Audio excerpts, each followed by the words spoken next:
G'day everyone, it's Annette here and welcome to my channel Alchemy Art. I finally worked out the Larimer resin effect, and I must say a big thank you to TN Arts videos and also Julie Cuts from Pouring Your Heart Out, and I'll link both their channels below.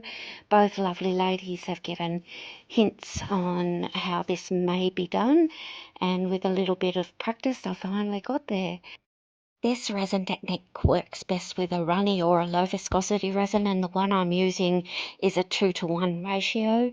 I'll list everything that I am using in writing throughout the video as I go along, and also down below in the description box in a little bit more detail. But please, if you have any questions or comments, put them down below and I will get back to you, whether that's good or bad. Any comments are appreciated. And from here on, I'll stay largely quiet and let you watch in peace. You need a wide deep mould for this technique. Mine holds about 260 mils of mixed resin, so you'll need to work out what yours is.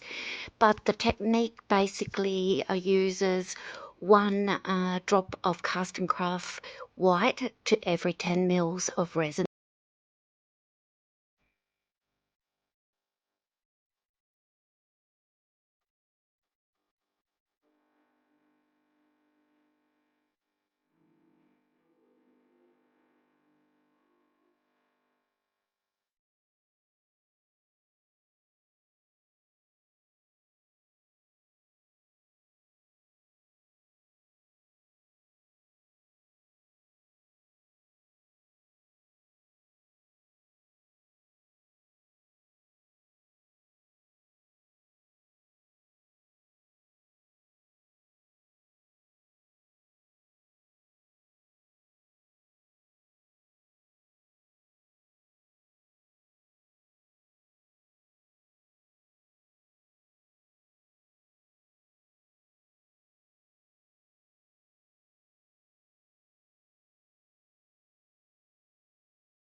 Your first layer is the white, and ensure it goes all the way up to the edges and across the entire bottom of your mould. Your next colour is the dark one, followed by the light colour, and then the clear, and all of these are poured directly into the centre without any hesitation.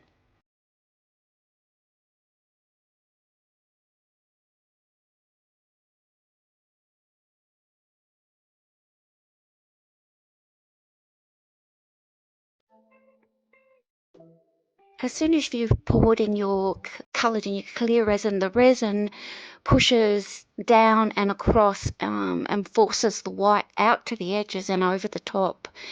And you can see it in the background there, just moving as I'm working, popping the bubbles. In the next section, I'll pop it in a time lapse for you. I find this absolutely mesmerizing, watching how this resin moves. It's quite fascinating. 30 minutes after pouring the resin into the mould, I put in some Resin pink holographic glitter. I've mixed it with a little bit of clear, and I very gently, slowly put it in. I know from my past attempts, if I leave this to about an hour, the centre of the resin in my mould has already started to go hard and cure, and it's hard to put the glitter in. So I'm hoping by putting it in at the 30-minute mark, it will still be able to move slowly through the resin and go through to the other side. After I finished the time lapse, I covered up the resin with a food cover net and left it to cure. After it's fully cured, it's time to demold. I can see by the pattern that this may have worked, as I know from Julie's and Tea Nuts videos, this is the effect they get. My glitter has also gone all the way through the other side.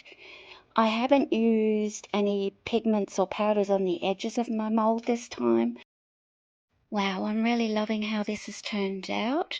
I love this false or sort of stone look. It looks all almost quartzy or agate, I don't know. Oh my gosh, this side is gorgeous too. I'd be happy to put this on either side. I'm so glad I've finally semi-mastered the technique, I think.